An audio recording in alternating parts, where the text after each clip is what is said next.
I have a good team. They are engaged, they are ambitious, they are efficient. But too much energy is lost in managing interdepartmental frictions. Well, you are not alone. I hear this from many business owners. They say there is too much infighting between departments and I'm sorting this out most of the day. मैं क्या करूं?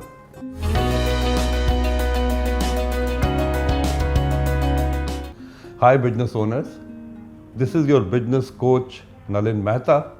Welcome to my talk series Kya Karun, specially recorded for you. First, I am glad that you have an engaged, capable and ambitious team. This means you have good processes for selection, for retention as well as nurture of your team. I can tell you this is more than the half battle won. Do see my videos on selecting the right team, retaining the right people and delegating rightly to get some more insights on these very topics.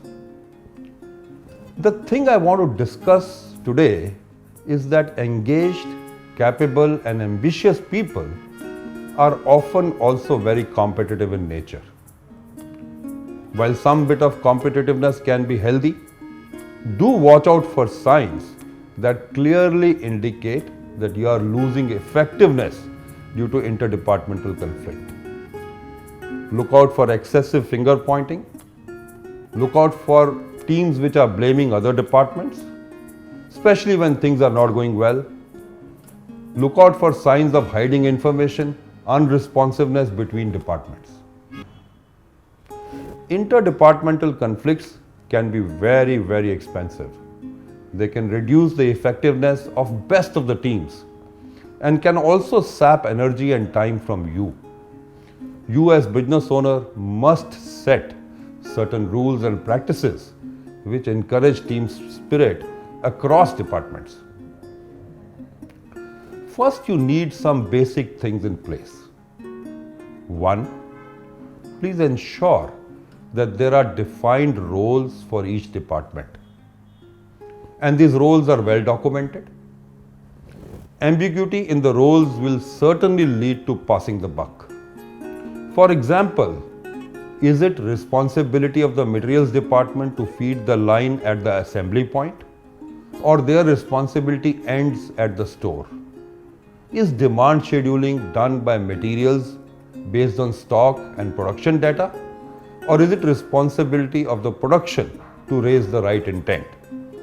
Make sure these boundaries are clear. Second, please ensure, based on the role each department has, they have well-defined and well-documented goals. It is also an important practice to have, say, 2 goals which are common across all departments. For example, revenue and profit could be goals which every department shares. Such shared goals must have a very high weightage in the overall assessment. Once you have these 2 basics in place, there are certain practices which can foster team spirit. For instance, it is very useful to have an organization-wide meeting where all department heads present their goals and action plans to everyone. You could do this with HODs every quarter. This will help each HOD develop a better appreciation of what the other departments are doing.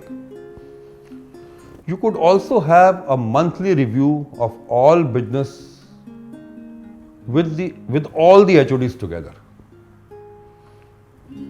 Another good practice is to create cross-functional teams to resolve issues that come up very often. For example, in the issue of material availability, there are often I hear complaints that time is lost searching for the right material and this is impacting production. A constant complaint will come from production and materials will have their own complaint. A cross-functional team, short form of that can be CFT, cross-functional team, consisting of persons from production, purchase and store can be set up to propose solutions to this problem. The senior person from the ultimate user, which in this case is production, can be designated as team leader, and a very senior person like GM or you yourself could be designated as a mentor. Such CFT should be declared through circulars so that everybody knows of their existence and objective. This not only will foster interdepartmental cooperation, but will also help engage young bright minds who I assure you will come out with many innovative solutions. Finally, on the softer side, there should be spaces and events which bring people from different departments together. There should be opportunities that they can see each other as human beings. Example, if you have a staggered lunch time, please don't make a lunch roster department-wise.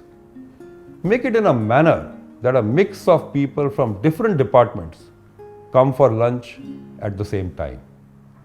Look for all possible opportunities to bring people from different roles on the same platform so that they can see each other's human side, as I said before.